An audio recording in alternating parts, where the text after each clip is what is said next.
सभी को मेरा सादर नमस्कार। आज देश भर में स्वतंत्रता दिवस हर्षोल्लास के साथ मनाई जा रही है। बच्चे बूढ़े सभी देशभक्ति के रंग में डूबे हुए दिखाई दे रहे हैं।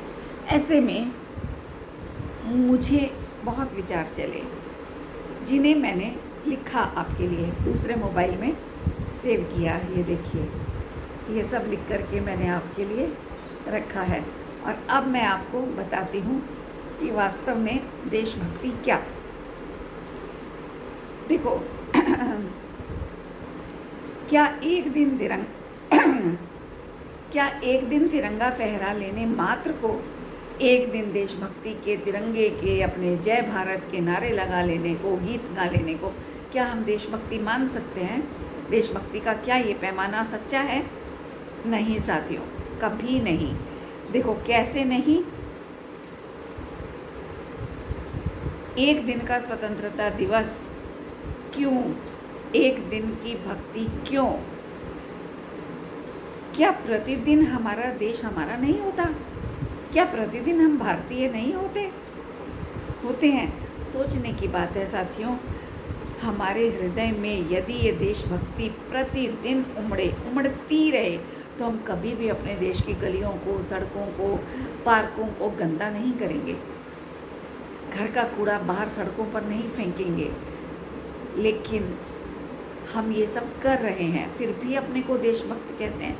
इसीलिए मेरे दिमाग में ये सारे विचार चले, है ना। जिस तरह हम अपना घर हर समय साफ रखना पसंद करते हैं, उसी तरह देश का कोना कोना भी साफ रखना हमारी देशभक्ति का ही एक हिस्सा होगा।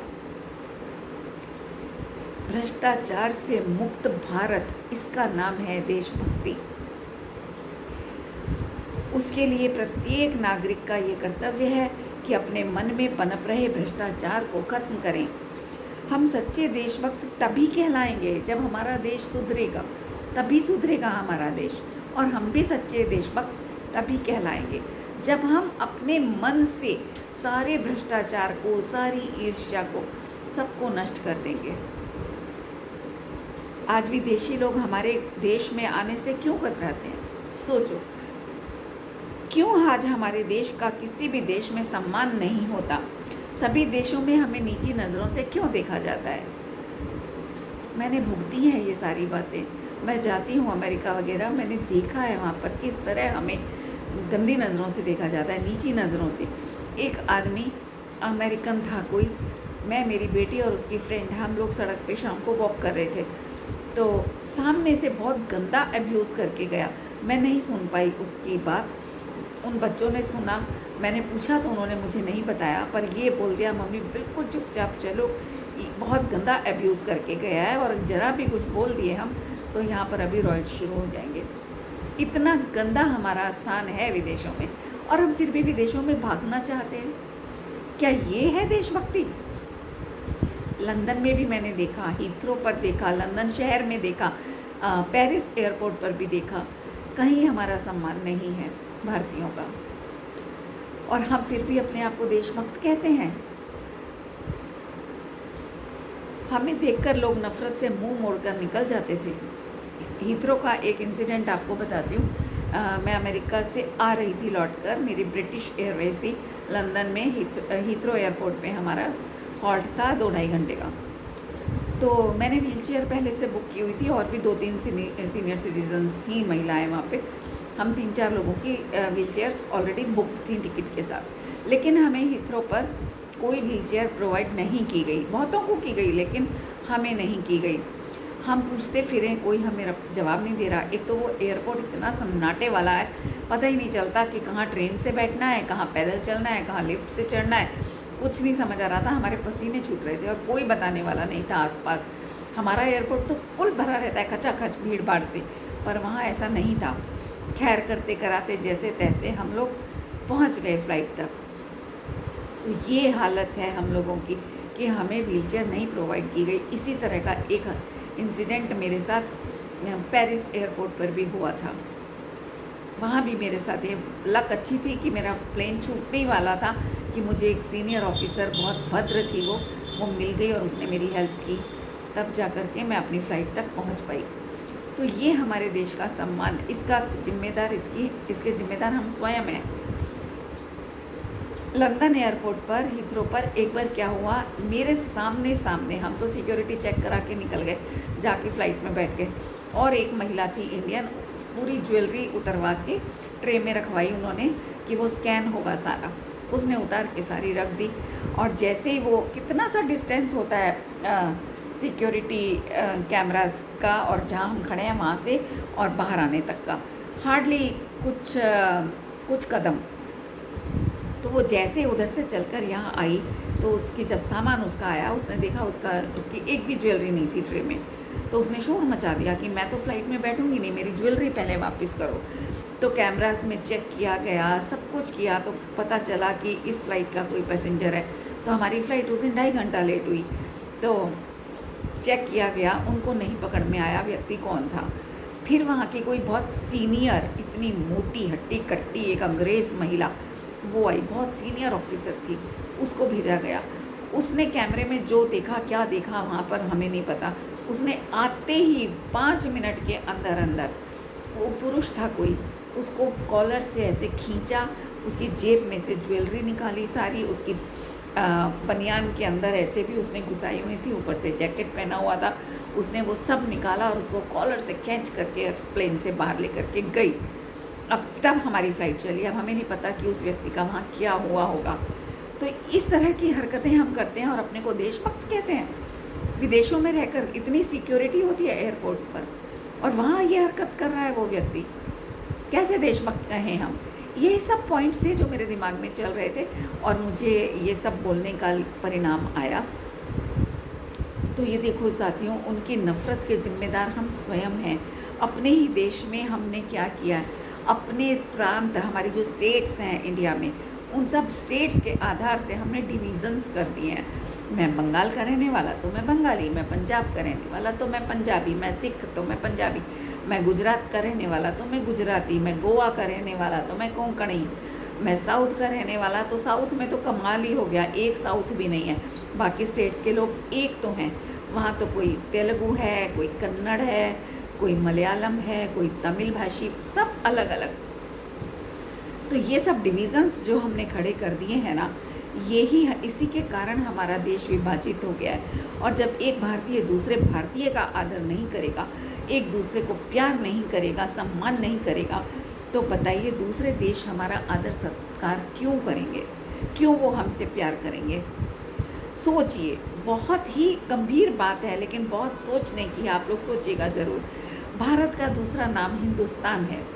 हिंदुस्तान मतलब जहाँ का प्रत्येक व्यक्ति हिंदुस्तानी है, सिर्फ हिंदुस्तानी, कोई सिख ईसाई ये सब नहीं, हिंदुस्तानी। सिख भी हिंदुस्तानी है, बंगाली भी हिंदुस्तानी है, भारतीय कह लो या हिंदुस्तानी कह लो, गुजराती भी, पंजाबी भी, साउथ इंडियन भी, ईस्ट इंडियन भी, सभी भारतवासी हैं, हिंदुस्तानी हैं। लेकिन हमने अलग अलग स्टेट्स, अलग अलग लैंग्वेज के आधार पर देश के टुकड़े कर दिए, 50 तरह के कल्पित धर्म खड़े कर दिए, और धर्म के नाम पर ही आपस में लड़ रहे हैं। क्या, कौन सा धर्म सिखाता है यार कि भाई भाई आपस में लड़ो? कौन सा धर्म सिखाता है? कोई अगर सिखाता है तो वो धर्म ही नहीं है। धर्म तो एक प्यार मोहब्बत बढ़ाने का, एक आपसी एकजुट होकर के रहने का मार्ग बताता है, और हम धर्म के नाम पर ही लड़ रहे हैं, मर रहे हैं, काट रहे हैं, एक दूसरे को जान से मार रहे हैं, दुश्मन बने हुए हैं एक दूसरे के। क्यों? एक दूसरे की गर्दन उड़ा दो, क्या ये धर्म सिखाता है? क्या ये हमारी ये सब जो मानसिकता हमारे अंदर उत्पन्न हुई है, इसका आधार क्या है? क्योंकि हमने अपने आप को धर्म, भाषा और प्रांतों के आधार से बांट लिया है। भारतीय मानने को ही नहीं तैयार, लिखते जरूर हैं इंडियन, लेकिन मानते नहीं हैं।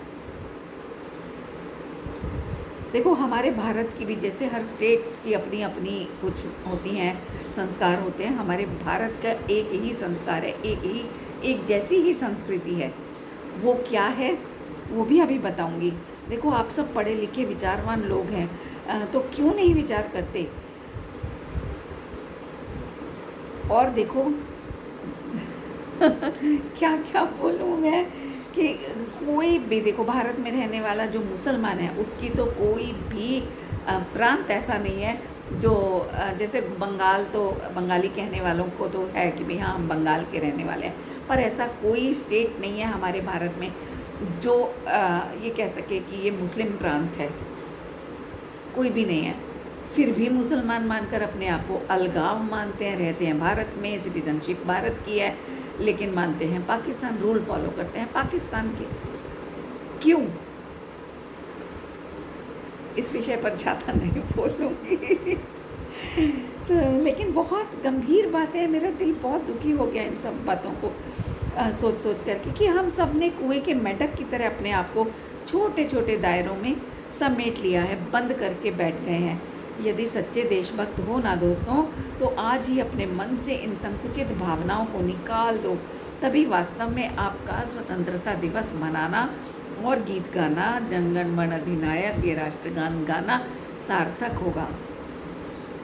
अरे यार, जिन जंजीरों में आपने खुद को जकड़ा है ना, उनसे मुक्ति का नाम ही तो आज़ादी है। कभी ये सोचा कि आज़ादी क्या? अंग्रेज़ तो चले गए, लेकिन अंग्रेजियत हमारी अपनी हमारे दिमाग में छोड़ गए।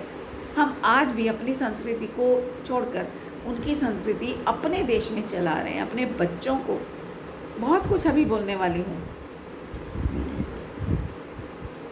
तो हमारी जो ये मानसिकताएं हैं, उन जंजीरों से अपने को छुड़ाने का नाम, मुक्त करने का नाम ही वास्तव में आज़ादी है।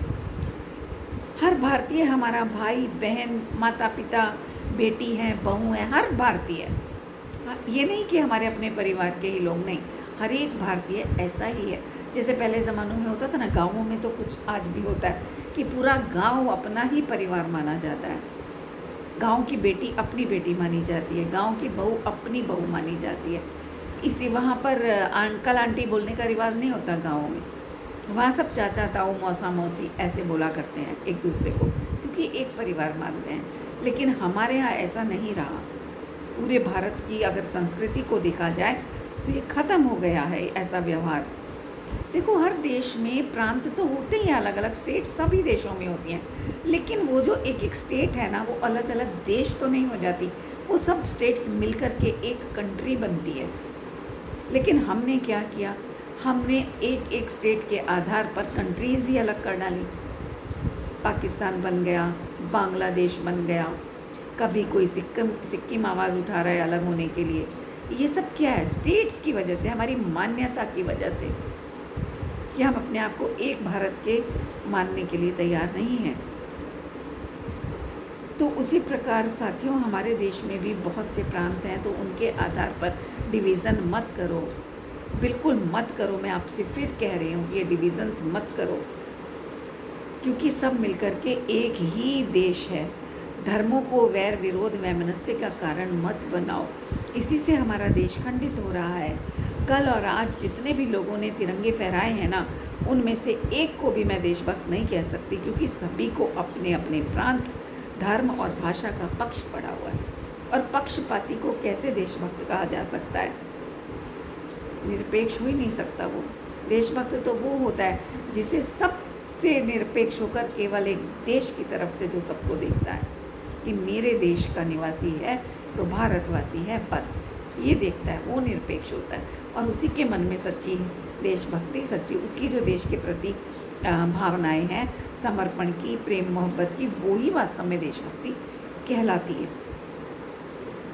और देखो, एक ही घर में भी तो कितने मास्टर बेडरूम, कितने कमरे होते हैं। मास्टर बेडरूम होता है, रसोई होती है, बच्चों का कमरा अलग, गेस्ट रूम अलग, बाथरूम अलग, सबके लिविंग रूम अलग, लॉबी अलग, ड्राइंग रूम अलग, सब कितने डिविज़न्स होते हैं। लेकिन उसके बाद भी सब मिलकर के एक ही तो घर कहलाता है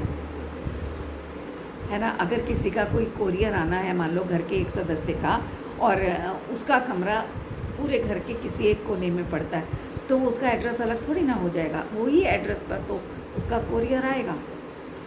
तो इसी प्रकार भारत पूरा हमारा देश है, उसके कोई भी प्रांत हों, वो सब घर में बने हुए अलग अलग कमरों की तरह बेशक हों, लेकिन सब सदस्य, सारे नागरिक भारत के, वो हमारे ही परिवार के भाई बहन हैं।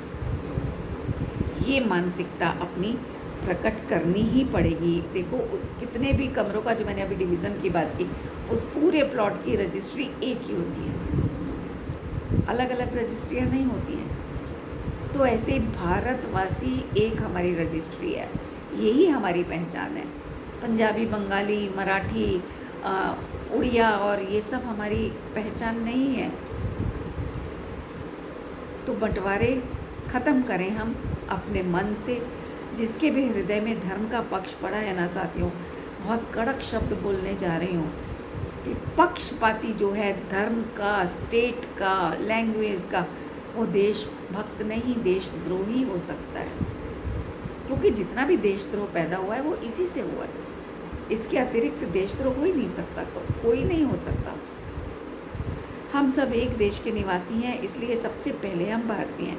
आश्चर्य तो मुझे इस बात का होता है कि आज हम विदेशी भाषाओं को तो सीखना चाहते हैं, लेकिन अपनी हिंदी भाषा का मजाक उड़ाते हैं अपने ही देश में। मैं जब मॉल जाती हूँ दिल्ली वगैरह में, तो वहाँ पर आज की जो युवा लड़कियाँ हैं सब अपने बच्चों से इस तरह इंग्लिश में बात करती हैं, और अगर हम उनसे हिंदी में कभी कुछ पूछ लें तो हमें बड़ी अजीब सी नज़रों से देखती हैं, और हमें जवाब भी इंग्लिश में ही मिलता है। तो मैं तो वहाँ एक बार क्या हुआ, एक सेल्स बॉय था, तो मैं उससे पूछ रही थी कि मुझे ये वाली इस तरह का कोई ड्रेस चाहिए, तो कहाँ मिलेगी। तो वो मुझे इंग्लिश में बोले जा रहा। कुछ देर तो मैंने उसके साथ बात की इंग्लिश में, बर्दाश्त किया। फिर मुझे थोड़ा इरिटेशन होने लग गई, तो मैंने उसको वहीं बोला, मैंने कहा आर यू इन इंडिया? कहता है हाँ। मैंने कहा आर यू इंडियन? कहता है यस मैम। तो फिर मैंने उसको बोला डू यू नो हिंदी? कहता है यस। तो मैंने कहा तो फिर तुम हिंदी क्यों नहीं बात करते? तुम भारत में बैठ के, मैं भी भारतीय, तुम भी भारतीय, दोनों हिंदी भाषी, तो तुम मुझसे इंग्लिश में क्यों बात कर रहे हो? हिंदी में क्यों नहीं बात करते? क्यों अपनी भाषा का अपमान कर रहे हो? हाँ, कोई बाहर से फॉरेनर आता है या कोई ऐसा व्यक्ति हो जिसे हिंदी नहीं आती हो, उसके साथ तुम इंग्लिश बोलो, चलेगा, पर मेरे साथ क्यों तुम इंग्लिश बोल रहे हो? वो झेप गया। उसके बाद उसने मेरे साथ पूरे टाइम हिंदी में बात की। ऐसा नहीं कि हम इंग्लिश बोल नहीं सकते, पर क्यों? बात पॉइंट मेरा ये है ना? तो सब जगह इंग्लिश का बोलबाला आजकल। और देखो एक आप लोगों ने भी देखी होगी, एक वीडियो बहुत वायरल हुई है कुछ समय पहले। इंडिया का ही कोई रेस्टोरेंट है, मुझे जगह याद नहीं है कहाँ का है वो। तो वहाँ एक लेडी साड़ी पहन करके रेस्टोरेंट में गई लंच करने, तो उसको रेस्टोरेंट में घुसने ही नहीं दिया गया। कारण क्या कि तुम साड़ी पहनकर क्यों आई हो? हमारे रेस्टोरेंट में साड़ी अलाउड नहीं है। तो उसने उसका वीडियो बना लिया, जो गेट पर लड़की थी, पूरा वीडियो बनाकर उसने वायरल किया उसको। तो वो वीडियो मैंने भी 2-3 बार देखा है। तो ये हमारे देश की हालत है। सोचिए, साड़ी नहीं पहन सकते, जो हमारे देश का पहला पहनावा है। भले ही आज हम कुछ भी कपड़े पहनने लग गए हैं, मैं खुद भी पहनती हूँ, लेकिन साड़ी का सम्मान तो हृदय में रहता है। और बहुत मन से कभी कभी साड़ी पहनने में मुझे भी आती है, बहुत गौरवान्वित महसूस होता है साड़ी पहनकर। वो अलग बात है कि रोज़मर्रा के जीवन में, आज की व्यस्तता में सूट वगैरह पहनना थोड़ा कंफर्टेबल लगता है हमें, अच्छी एक इजी लाइफ मिल जाती है, इसलिए हम साड़ी जनरली नहीं पहनते हैं। देखो साथियों, इस तरह की गुलाम मानसिकता के होते हुए भी आप अपने आप को स्वतंत्र कहते हो? किस एंगल से स्वतंत्र कहते हो आप? और कहाँ विभाजन हुआ है ये सोचो। विभाजन जो हमें बाहर दिख रहा है, ये वास्तव में हमारी मानसिकता में हुआ है। ये विभाजन पहले मानसिकता में हुआ है, फिर बाद में बाहर होता है। जैसे मकान बनाते समय उसका नक्शा पहले दिमाग में बनता है, फिर वो पेपर पे उतरता है। उसी प्रकार यहाँ पहले दिमाग में गुलामी भरी है, जो हमारे दिमाग में जो अंग्रेज़ छोड़ गए हैं, वो गुलामी की जो मानसिकता है, विभाजन जाति आधार पर, वो मानसिकता ही हमें गुलाम बनाती है। इसलिए वही हमारे डिविज़न्स का कारण है। इसलिए सबसे पहले इस मानसिकता को हम छोड़ें तो बाहर में एकता दिखाई देगी। कोई दो राय नहीं कि नहीं दिखाई देगी, वरना इसमें भी कोई संदेह नहीं है कि कोई भी विदेशी सत्ता हमारे इस वैमनस्य का लाभ उठाकर कभी भी हमारे देश पर राज कर सकती है। कोई बड़ी बात नहीं है। तब उनका गुलाम बनकर जीने के अतिरिक्त हमारे पास और कोई विकल्प नहीं होगा, क्योंकि तब धर्म के आधार पर हम एक दूसरे की सहायता से पीछे हटेंगे। करेंगे ही नहीं सहायता, क्योंकि हमें वो अपना नहीं लगेगा। हमें लगेगा ये तो उस धर्म को मानने वाला है, वो उस धर्म को। हम सिर्फ अपने अपने धर्म वालों तक सीमित होकर रह जाएंगे और विदेशी सत्ता कोई भी आकर के हमारे देश को गुलाम बना लेगी, पहले की तरह। हो ही रहा है, बहुत देशों की नज़र हमारे भारत पर है, कभी भी, और हमारे ही व्यवहार के कारण ऐसा होगा। तो इसलिए अपनी इन दुर्भावनाओं को दूर करें। और पहले भी यही हुआ था ना साथियों, हमारे ही देश में कुछ गद्दार पैदा हो गए थे जिन्होंने पैसे के लालच में, उनके अंग्रेज़ों के रहन सहन के आकर्षण से अपने ही राजाओं के गुप्त रहस्यों को अंग्रेज़ों तक पहुंचाया, अपने ही लोगों की भविष्य की प्लानिंग्स उन अंग्रेज़ों के साथ शेयर करी, जिसके कारण वो हमारे देश को गुलाम बना पाए। वरना हमारा देश इतना सशक्त देश था, और आज भी है, आज भी उतना ही सशक्त है। कमज़ोर मत देखो इसको, बस अपनी दुर्भावनाएं छोड़ दो अपने देश के प्रति। देखो, अपने ही लोगों को मरवा डाला पहले उन गद्दारों ने, तभी तो अंग्रेज़ जीत पाए और हम पर राज कर पाए, वरना भारत को तोड़ना किसी के बस की बात नहीं थी। भारतीयों की एकता देखकर, पता है, अंग्रेज़ों ने खुद ये बात बोली थी कि इस देश को अगर जीतना है, यहाँ राज करना है, तो सबसे पहले इनकी एजुकेशन सिस्टम पर अटैक करना पड़ेगा। उन्होंने देख लिया था, उनकी कूटनीति इतनी ज़बरदस्त थी कि उन्होंने समझ लिया था कि इनका एजुकेशन सिस्टम इतना स्ट्रॉन्ग है कि इसके रहते इनको जीतना बड़ा मुश्किल है। तो उन्होंने अपना बुरा दिमाग इस्तेमाल किया और सारी बुराई को बाहर निकाला और भर भर कर उसका प्रयोग हम लोगों पर किया। तब उन्होंने हमारे जो गुरुकुल होते थे पहले, राजा महाराजा, रंक, सेवक, सब एक साथ पढ़ा करते थे, कोई जात पात का भेद नहीं था। ब्राह्मण, वैश्य, क्षत्रिय, शूद्र, सब गुरुकुल में सबको एडमिशन मिलता था। वहाँ गुरुकुलों में एडमिशन मिलने का जो आधार था ना, वो उनकी जाति, धर्म या धन आदि नहीं था।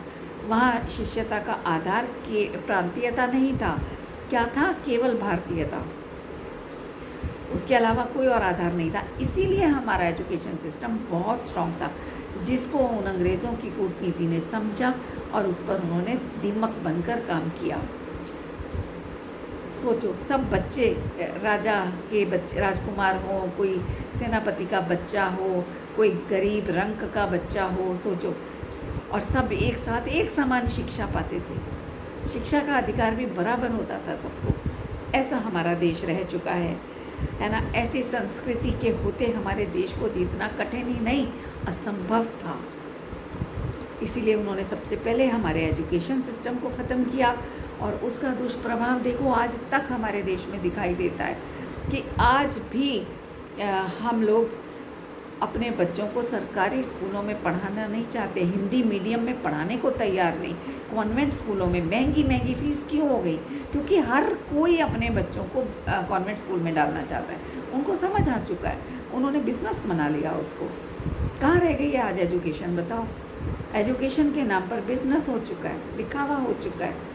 तो ये सब जो आज हम कर रहे हैं ना, सरकारी स्कूलों में पढ़ाना, हमें हमारा स्टेटस डाउन होना दिखाई देता है। ये पैसे का स्टेटस आया कहाँ से? एजुकेशन के बीच में, एजुकेशन की बात करो ना, पैसा कहाँ से आ गया? एजुकेशन से भी स्टैंडर्ड होता है, पता है? एजुकेशन सबसे बड़ा स्टैंडर्ड है। शास्त्री जी थे, हमारे प्रधानमंत्री बन गए, क्या था उनके पास? बाहर की सुविधाएं कौन सी थी बताओ? फिर भी एक ब्रेन था, एकता थी, दिमाग में अपने भारतीयता का बहुमान था। देखो, प्रधानमंत्री बन गए। और आज ये अनपढ़, सारे गंवार, ये डाकू, इन सबको नेता बना करके ला रहे हो आप। क्या कर रहे हैं ये बताओ? आते नहीं, ये क्या देश चलाएंगे? फूड ही तो पड़वाएंगे देश में, पैसा चाहिए बस। तो इसलिए हमारा देश पिछड़ रहा है, मतलब समृद्ध था, लेकिन अंग्रेज़ों ने आकर के ऐसा बीज बोया कि वो पिछड़ने में आ गया, और अब पिछड़ा ही है। आज तक डेवलपिंग कंट्री में जा रहा है, डेवलप्ड कंट्री नहीं बन पाया। उसका कारण हम ही हैं, कोई और नहीं है ना। और मैं कहती हूँ, क्या सरकारी स्कूलों में पढ़ने वाले छात्र IAS, डॉक्टर्स, इंजीनियर नहीं बनते थे? मैं खुद पढ़ी हुई हूँ सरकारी स्कूल में, सोचो। लेकिन आश्चर्य है कि पढ़ना तो कॉन्वेंट स्कूलों में चाहते हैं और नौकरी सरकारी चाहते हैं। ये कैसा दोगला व्यवहार है भाई? कैसी मानसिकता है ये? अगर सरकारी नौकरी चाहते हो तो जाओ सरकारी स्कूलों में, कॉन्वेंट अगर पढ़ना चाहते हो तो फिर सरकारी नौकरियां क्यों ढूंढते हो, है ना।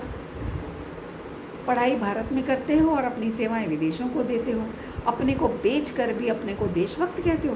विदेशों में जाकर के पैसे कमाने वाले सारे अपने को बेच रहे हैं, वास्तव में अपने दिमाग को बेच रहे हैं वहाँ पे, और अपने को देशभक्त कहते हो। अपने देश में तो पढ़ने वालों, अपने देश की पढ़ाई तो उन्हें पसंद भी नहीं आती है, पढ़ने भी विदेश चले जाते हैं। पढ़ाई भी वहाँ की चाहिए और रहना भी वहाँ पे चाहिए, और जो यहाँ पढ़ते हैं वो यहाँ की पढ़ाई सारी वहाँ पर बेच रहे हैं जाकर, वहाँ से पैसा लेकर के विदेशों की सिटीजनशिप ले लेते हैं और अपने आप को देशभक्त कहते हैं। उन्हें अपने ऊपर जरा भी शर्म नहीं आती। जब दूसरे देश उनके देश पर आक्रमण करते हैं ना, ऐसे लोग जो यहाँ पढ़कर या वहाँ पढ़कर विदेशों में कमा रहे हैं, वहाँ की सिटीजनशिप लेकर बैठे हैं, जब उनके ऊपर दूसरे देश अटैक करते हैं, जैसा अभी यूक्रेन का चल रहा है, तो ये लोग अपने देश की शरण चाहते हैं। अगर यहाँ की जनता, यहाँ के प्रधानमंत्री अगर उनको ये जवाब दे दें कि हम क्यों लाएं तुम्हें, तुम तो वहाँ के सिटीज़न हो, सोचो क्या बीतेगी उन पर। लेकिन ये भी एक भारतीय संस्कृति है कि हमारे प्रधानमंत्री नहीं करते ऐसा। वो आज भी वहाँ रहने पर भी सबको अपना ही देखते हैं। ये भी हमारी एक संस्कृति ही है, वरना कोई नहीं पूछता आपको। जाओ, वहाँ कमा रहे हो, छोड़ के गए थे ना अपने देश को। ख़राब लगी थी ना तुम्हें यहाँ की पढ़ाई, यहाँ रहना तुम्हें पसंद नहीं था ना, यहाँ पॉल्यूशन है, गंदगी है सड़कों पर, इसलिए तो वहाँ भागे थे, वहाँ की बाहरी चमक दमक से प्रभावित होकर। तो अब जाओ, अब क्यों हमारे देश की शरण में आते हो। लेकिन तब भी हमारे देश की सरकार, हमारी सरकार उनको बाकायदा अपने पायलट्स भेज कर, अपने पायलट्स की जान दांव पर लगा करके उन्हें निकालती है उन देशों से। इस बात को सुन करके ही आप लोगों को समझ आ जानी चाहिए। और देखो, कुछ लोग तो इतने महान हैं कि अमेरिका में सिटीजनशिप लेके बुढ़ापे में भारत में आके बस जाते हैं, वहाँ कमाते कमाते यहाँ मकान खरीद लेते हैं और बुढ़ापे में यहाँ आ जाते हैं, क्योंकि उनको पता है कि बुढ़ापा वहाँ पर निकलना बड़ा मुश्किल है, क्योंकि वहाँ की संस्कृति ही ऐसी नहीं है। कोई किसी की हेल्प नहीं करता वहाँ पे, सब सेल्फिश लोग हैं। नौकर चाकर रख नहीं सकते, बहुत महंगे पड़ते हैं, सारा काम खुद करना पड़ता है वहाँ पर। A to Z काम, सफाई करो, इवन प्लम्बर के काम, मिस्त्री के काम, पेंटर के काम सब वहाँ पे खुद करने पड़ते हैं। कराओगे तो वो इतना एक्सपेंसिव है कि आम आदमी अफोर्ड नहीं कर पाएगा।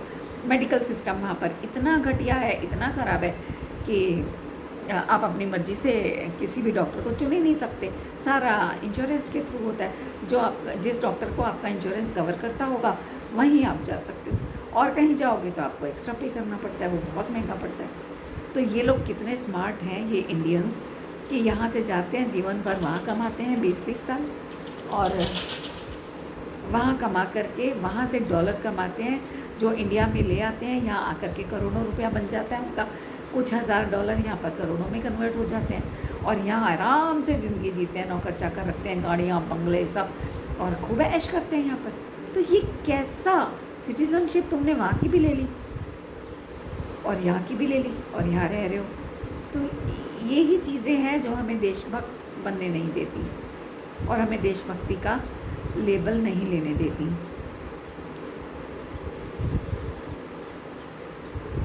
साथियों, यदि तुम अपने देश में भी अपने देश में बाहर जैसी सुविधाएं चाहते हो तो अपनी सेवाएं अपने देश को देना शुरू कर दो।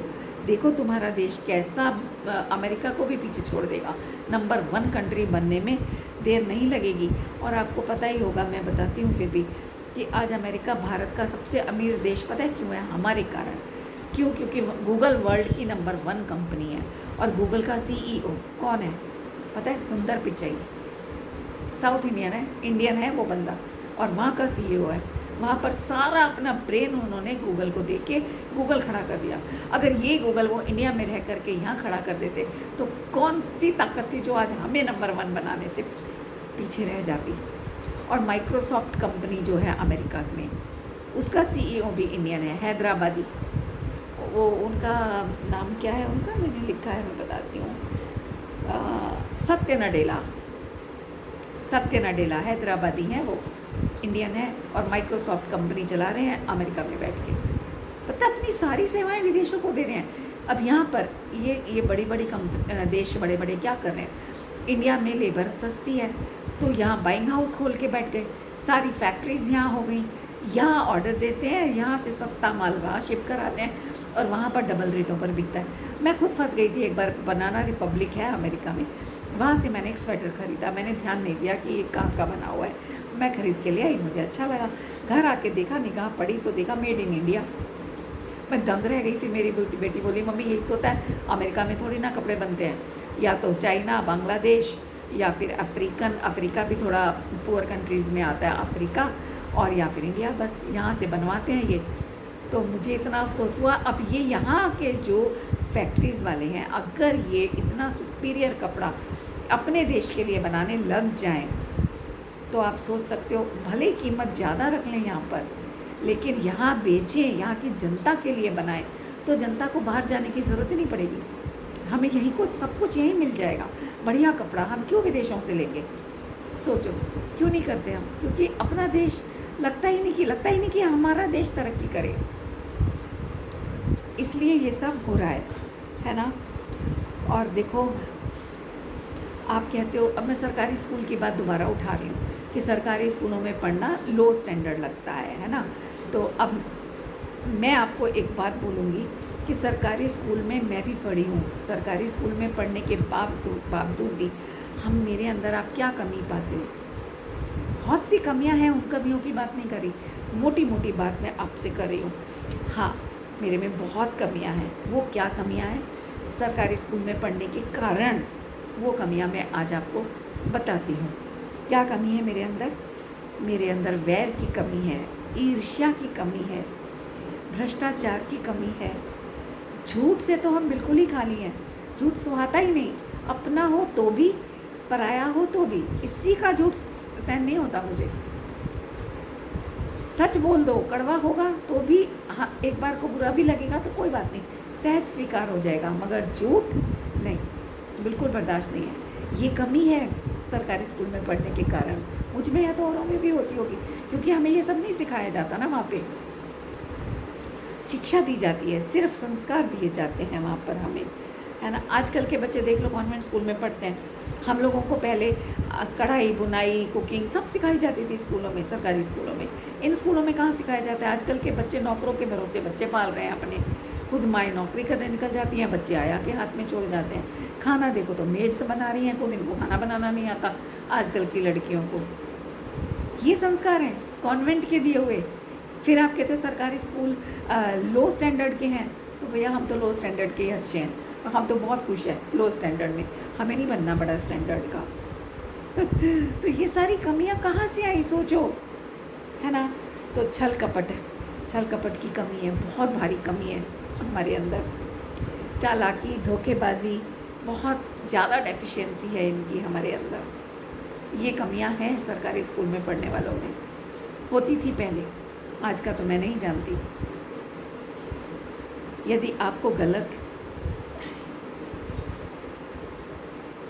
यदि आपको लगता है कि इतनी कमियों के कारण हम इंसान कहलाने के योग्य नहीं, तो हमें स्वीकार है, सचमुच स्वीकार है।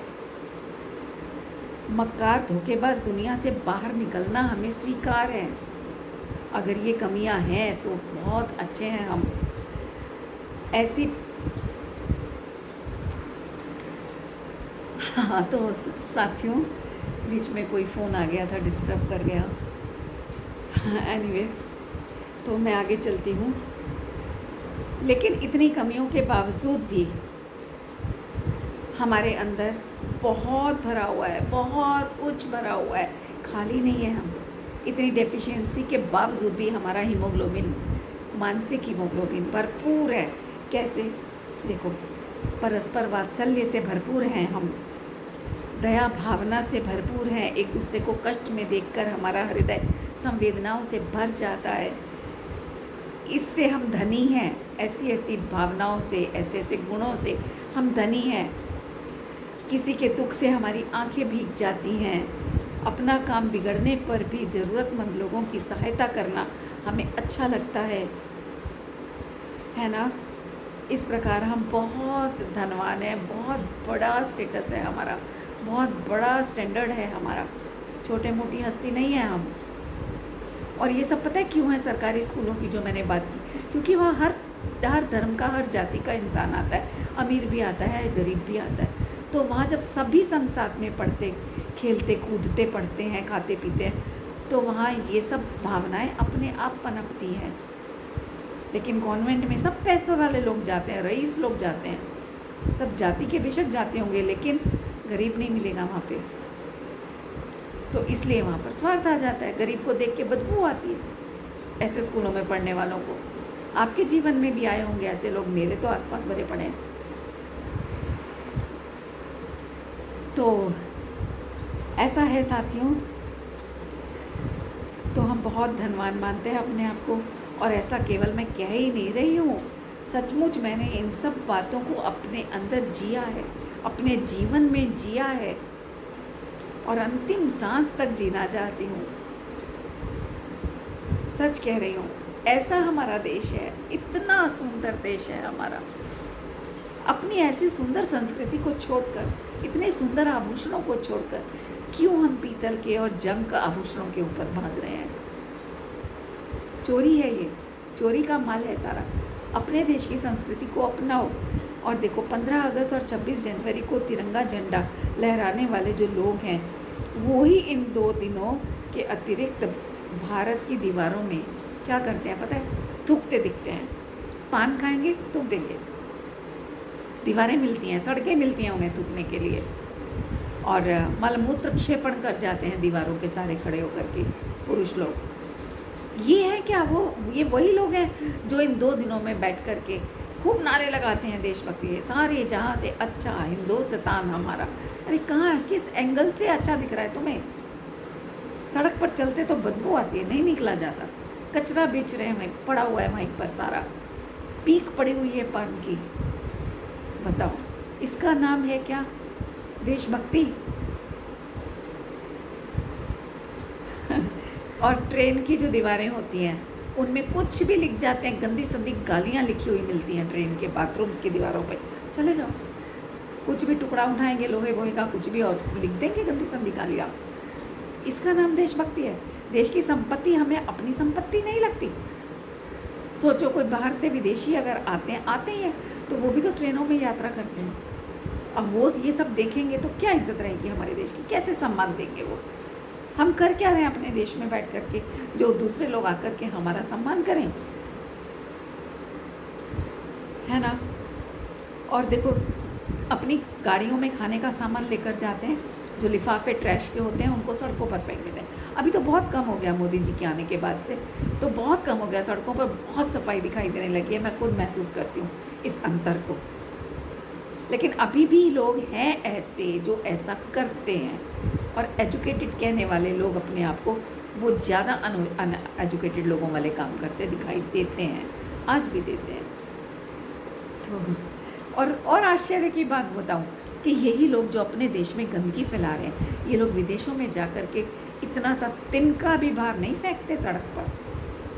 वहाँ इनको सफाई दिखती है, वहाँ सफाई रखना पसंद करते हैं, लेकिन अपने देश में नहीं, क्योंकि वहाँ पर पता है फेंका तुरंत कॉप पकड़ लेगी आकर के। तो क्या इसका नाम देशभक्ति है? तुम वहाँ साफ सफाई रख सकते हो, वहाँ तुम सड़कों पर कुछ नहीं फेंकते हो, तो यहाँ क्यों फेंकते हो? यहाँ पर भी सफाई रखो। अपना देश, अपना घर लगेगा, तभी ये भावनाएं पैदा होंगी, अन्यथा नहीं हो सकती। हमारे देश में आकर के ये सारी सफाई की भावनाएं कहाँ चली जाती हैं? ये कैसी देशभक्ति है यार, जिसे दिखाने के लिए एक दिन के लिए फेसबुक पर जैसे होड़ लग जाती है कि किसका वीडियो सबसे अच्छा रहा, किसका वीडियो किसने बहुत ज़्यादा पोस्ट शेयर करी, किसने तिरंगे फहराते हुए फ़ोटो खिंचा के डाली कि नहीं डाली। ये सब होड़बाजी लगी हुई है, इसका नाम देशभक्ति है क्या? आश्चर्य है कि पूरे साल अपने देश को गंदा करने वाले लोगों को एक दिन के प्रदर्शन पर परम देशभक्त का खिताब दे दिया जाता है। वास्तव में विभाजन जो है ना, वो हमारी मान्यता में ही होता है। ये बात मैं आपको अभी बोल भी चुकी हूँ, है ना। मस्तिष्क में होता है, हमारी सोच में होता है। वस्तु में कभी कोई विभाजन होता ही नहीं है साथियों। वस्तु तो एक होती है, अखंड होती है, उसमें विभाजन नहीं होता। यदि अब भी हम नहीं समझेंगे ना, तो कोई बड़ी बात नहीं कि आगामी समय में फिर से इन लोगों का, विदेशियों का हम पर राज हो जाए। कोई भी देश आकर के हम पर राज कर सकता है, और फिर जो हमारी दुर्दशा होगी ना, फिर मत कोसना किसी को। वो तो शहीद हो चुके, जो भगत सिंह, चंद्रशेखर आज़ाद वगैरह, वो तो अपनी कुर्बानी दे गए, हमें आज़ादी दिला गए। लेकिन हम इतने कपूत हैं ना, इतने कपूत उनके हैं हम, कि हम उनकी दी हुई, उनकी प्राण त्याग करके भी उनकी दी हुई आज़ादी को सुरक्षित नहीं रख पा रहे हैं। सोचिए, है ना। और यदि आज हमें स्वतंत्रता मिली है ना, तो उस स्वतंत्रता के योग्य हमें अपने आप को बनाना है साथियों। तभी हम सही अर्थों में स्वतंत्रता दिवस मनाने और तिरंगा फहराने के अधिकारी होंगे। तो साथियों, मेरी बात पर निरपेक्ष भाव से विचार करना, किसी को भी उसके प्रांत, भाषा या पहनावे से मत देखना, कभी मत देखना। हम भारतीय हैं, बस भारतीय ही उसको देखना, वो भी हमारे भारत के ही किसी एक हिस्से में जन्मा है, वहीं रहा है, वहीं पला बड़ा है हमारा भाई। जैसे आज हमारे परिवार का कोई बच्चा विदेश में जा कर के बस जाए, तो हम उसको अपना बच्चा मानने से तो नहीं छोड़ देते ना, अपना ही बच्चा मानकर उसका स्वागत करते हैं, उसकी याद करते हैं। उसी प्रकार हमारे देश के किसी भी कोने में रहने वाले जितने भी देशवासी हैं, भारतवासी, सब हमारे भाई बंधु हैं। ऐसी नज़र बना लो अपनी, तब सही मायने में देशभक्त कहलाएंगे हम, है ना। और भारतीय होने के कारण वो मेरे पिता हैं, माता हैं, सब हैं। ऐसी पवित्र भावनाएं भी तभी आएंगी जब हम उनको एक देखेंगे, अपने से अलग नहीं देखेंगे, एक ही देखेंगे, भारतीय देखेंगे, एक देश के नागरिक देखेंगे। तब कोई बहन, बेटी, पुरुषों की दूषित भावनाओं का शिकार नहीं होगी। तब देखना, हमारे देश को नंबर 1 देश बनने से कोई नहीं रोक सकता। है ना।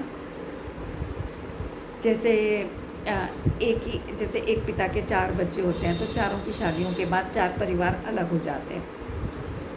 उसके बाद भी 4 परिवार हो गए अलग अलग, उसके बाद भी चारों के जो बच्चे, उनके बच्चे, वो सब एक ही ख़ानदान के माने जाते हैं, और सब अपने बड़ों का सम्मान करते हैं। एक ही फैमिली मानी जाती है। एक पर संकट आए, तीनों भाई हाजिर हो जाते थे पहले। आज भी हैं ऐसे काफ़ी परिवार। तो हमें अपने देश के साथ में, देशवासियों के साथ में भी यही व्यवहार अपनाना है, यही अपनी सोच बनानी है, यही हमें अपना मन चेंज करना है ना।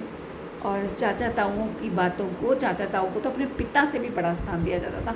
मुझे याद है, हमारे फूफा जी लोग हमारे ही एरिया में, सब हम 3 बुआ हमारी और हमारे पिताजी, हम सब वॉकिंग डिस्टेंस पर सबके मकान होते थे। तो वहाँ फूफा जी के घर के बगल वाला जो घर था, उनके यहाँ हलवाई का काम होता था। उनकी खस्ता कचौड़ी और गोलगप्पे वगैरह ना बहुत यमी बनते थे उन ज़मानों में, जब मैं छोटी होती थी। तो हमें घर से थोड़े बहुत पैसे जिद करके ले जाते थे मम्मी से, तो वहाँ जाकर खस्ता कचौड़ी खाते थे, कभी गोलगप्पे खा रहे। कभी गलती से फूफा जी की नज़र पड़ गई ना, अरे वहीं इतनी बुरी फायरिंग होती थी हमारी, और हम काम पर जाते थे, हमारे हाथ से वो पत्तल ही छूट जाती थी जिसमें वो सामान नीचे गिर जाता था, और ऐसे भागते थे कि बस क्या बताऊँ मैं। इतना डर लगता था फूफा जी से, इतनी इज्जत थी हमारे मन में। पर आज तो अपने पेरेंट्स को ही जवाब चलाते हैं बच्चे, उन्हीं को आगे से आर्ग्यू करने बैठ जाते हैं। कहाँ गई वो संस्कृति? कैसे कहें हम आज देशभक्त हैं, जब अपने घर में अपने से बड़ों का सम्मान नहीं करना आता, तो कैसे कहें हम देशभक्त हैं? तो आज ही अपने आप से ये प्रण करो, प्रतिज्ञा करो बंधुओं, कि हम आज से किसी भी भारतीय को भारतीय के अलावा कुछ नहीं देखेंगे। जिस भी भावना से प्रांत भेद और धर्म भेद खड़े हो जाते हैं, उसके खिलाफ, उसके विरुद्ध हम भारतीय पने की एक भावना, एक दृष्टिकोण पैदा करेंगे, तो ताकि ये सारे प्रांत भेद, धर्म भेद, भाषा भेद सब मिट जाएं हमारे देश से, हर एक का सम्मान हम कर सकें। ऐसा हम बनाएंगे। उसी भावना का नाम वास्तव में तिरंगा झंडा फहराना, वो भावना हमारे भीतर लहराती रहे, फहराती रहे, उसी का नाम है तिरंगा झंडा फहराना।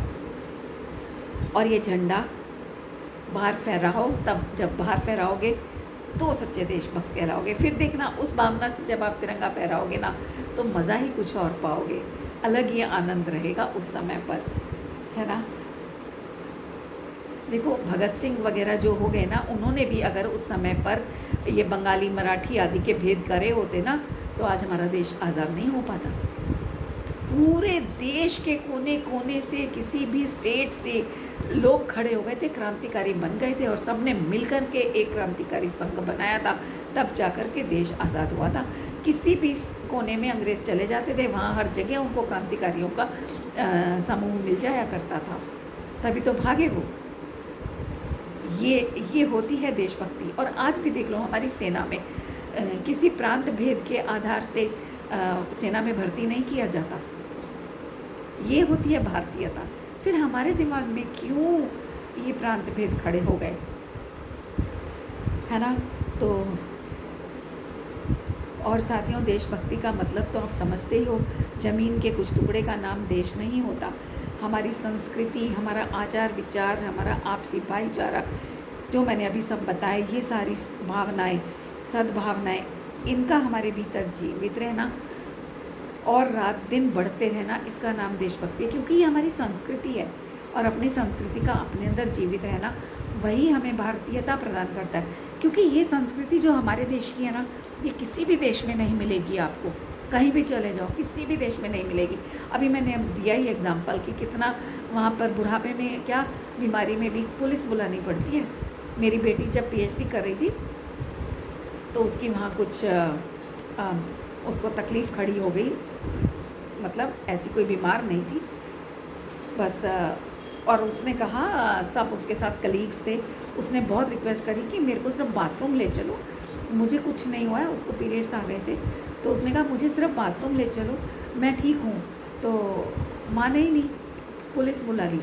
तब उसने पुलिस को अलग से ले जा कर के बोला कि मुझे कोई बीमारी नहीं है, मुझे सिर्फ ये तकलीफ़ हुई है, उसके कारण मेरे पेट में दर्द है और मैं थोड़ी कमज़ोर हूँ, तो मैं सहन नहीं कर पा रही हूँ, तो मुझे एक टैबलेट दे दो बस, पेन किलर, और मुझे बाथरूम ले चलो, मैं ठीक हो जाऊँगी। तब जा कर के उसकी जान छूटी है। मैं आपको अपने जीवन की, अपने घर की घटनाएं बता रही हूँ, सच्ची बातें। ऐसा देश है वो, उसके पीछे हम भागते हैं। हमारे देश में होते तो 50 लोग आसपास के खड़े हो जाते। मैं पीछे एक बार मॉल गई थी, तो एस्केलेटर से उतर रही थी, तो एस्केलेटर ख़राब था, वो काम नहीं कर रहा था, तो मुझे उसमें से सीढ़ियों की तरह उतर के आना पड़ा। मेरी बेटी साथ थी, मगर वो थोड़ी आगे निकल गई, उसने मेरी आवाज़ नहीं सुनी। मैंने कहा मुझे, मेरी टांगें काँप रही हैं, मुझसे नहीं चला जा रहा है। उसने नहीं सुना। मेरे पीछे एक लड़की आ रही थी, लेडी थी, वो भी यंग एज की, उसने सुन लिया, तुरंत दौड़ कर आई है और आकर उसने मेरे हाथ पकड़े हैं साथियों, आकर के मुझे पूरी नीचे तक उतार के गई है और मेरी बेटी के पास छोड़ कर के गई है। वहाँ नहीं होता, विदेशों में हो ही नहीं सकता, क्योंकि उनको ये चीज़ें सिखाई ही नहीं जाती हैं। कैसे होगा बताओ। और एक बड़ी अच्छी बात आज मेरे ख्याल में आई कि विदेश का क्या मतलब, मतलब विपरीत, और देश मतलब देश, स्थान। तो जहाँ हमारी संस्कृति के विपरीत संस्कृति होती है, उसीलिए तो वो विदेश है। अगर हमारी संस्कृति हो जाए तो स्वदेश हो जाए, है ना। तो इंटरकास्ट भी, जो अपने यहाँ भी इंटरकास्ट मैरिजेस नहीं करते हैं जनरली लोग पसंद, वो भी क्यों नहीं करते हैं? क्योंकि उनकी और हमारी संस्कृति में बहुत फ़र्क होता है। तो उन्हें पता होता है कि हमारी संस्कृति में पले बच्चे उस संस्कृति में ढल नहीं पाएंगे, और उनके बच्चे हमारे घरों में नहीं ढल पाएंगे। इसीलिए तो वहाँ इंटरकास्ट, तो विपरीत माने इंटरकास्ट लगा लो, तो ये भी इंटरकास्ट ही तो है देश। तो हमारी संस्कृति जहाँ नहीं, वहाँ हम कैसे रहने को तैयार हो जाते हैं? नहीं रह सकते यार, हमें तो वही आदतें पड़ी हैं। हम अभी विदेशों में जा कर के भी फ़ौरन हेल्प करते हैं। जैसे एक महिला मिली थी, मैंने शायद अभी आपको बताया कि मेरे दिमाग से ही उतर गया, कोई नहीं, फिर से बताती हूँ कि एक महिला मॉल में मिली, अंग्रेज़, काफ़ी ओल्ड थी, पूरी ग्रोसरी करके ट्रॉली खींच के ले जा रही थी बाहर अपनी कार तक। बेचारी से ट्रॉली नहीं खींची जा रही थी। मैंने देखा कितने लोग अंग्रेज़ निकल के जा रहे थे, यंग लोग, किसी का ध्यान नहीं था उसकी तरफ। मैंने देखा, मैं फ़ौरन भाग के गई, मैंने उनसे कहा क्या नहीं, हेल्प यू। तो बेचारी ने इतनी खुश हुई, उसने एकदम यस बोला, और मैंने फिर उसकी ट्रॉली उसकी गाड़ी तक पहुंचाई। और मतलब मैंने उसकी आंखों में पढ़ा, थैंक्स तो उसने बोला ही बोला, पर मैंने उसकी आंखों में देखा कि वो हमारी इस संस्कृति को बहुत सराह रही थी, बहुत। शायद वो ये सोच रही होगी कि काश हमारे देश में भी ऐसी कल्चर होती, कितना अच्छा लगा होगा उसको, सोचो। तो ये दोष है वहाँ के, दोष देखो और अपने देश में जो वहाँ के दोष लेकर आ रहे हो ना, उनको ख़त्म करो, अपनी ओरिजिनल संस्कृति को अपनाओ। तो हमारी संस्कृति से जो विपरीत संस्कृति वाली जगह है वो सारे विदेश हैं, और वो चाहे अपने ही देश में हो, अपने स्टेट्स में हो, चाहे जो हमारी संस्कृति के विपरीत है। भारतीय संस्कृति, किसी धर्म की जाति की बात नहीं करी, भारतीय संस्कृति है ये, वो सब अलग हैं, इनसे भिन्न जो है वो सब भिन्न है। विदेश मतलब इंटरकास्ट। हाँ, बहुत सुंदर बात है। और देखो, यदि हम भी अपनी संस्कृति को छोड़कर बैठ गए ना साथियों, तो हम अपने आप को भारतीय कहलाने के अधिकारी नहीं। पहले अतिथि को मेहमान की तरह पूजा जाता था, अतिथि देवो भव। आज तो अपॉइंटमेंट लेकर के जाया जाता है। इवन रिश्तेदार के घर में भी जाना है तो पहले फ़ोन करना पड़ता है, भाई हम आ रहे हैं, तुम घर में हो, कोई प्रॉब्लम तो नहीं है, सब ठीक ठाक तो हो, तो वो होके करेंगे तब हम जाते हैं। पहले हालचाल पूछने, कोई बीमार होता था हालचाल पूछने ज़रूर जाने का रिवाज था। उसका क्या था कि बीमार व्यक्ति को डिप्रेशन नहीं आता था, आसपास 4 लोग आकर के उसका हाल पूछने वाले आ जाते थे, उसकी बातें उससे बातें करते थे। कुछ लोग तो फिज़िकल हेल्प भी कराते थे रसोई वगैरह में, तो उसका मन पलट जाता था और वो खुश हो जाता था और जल्दी ठीक हो जाता था, क्योंकि वो अपने आप को अकेला नहीं पाता था। पर आजकल क्यों इतना डिप्रेशन बढ़ गया? क्योंकि सब अकेले पड़े रहते हैं, अकेले अकेले बीमारियों से जूझते रहते हैं, कोई पूछने ही नहीं आता आए क्या, क्योंकि फ़ोन करके आना पड़ता है। फॉर्मेलिटीज़ आ गई हैं रिश्तों के अंदर।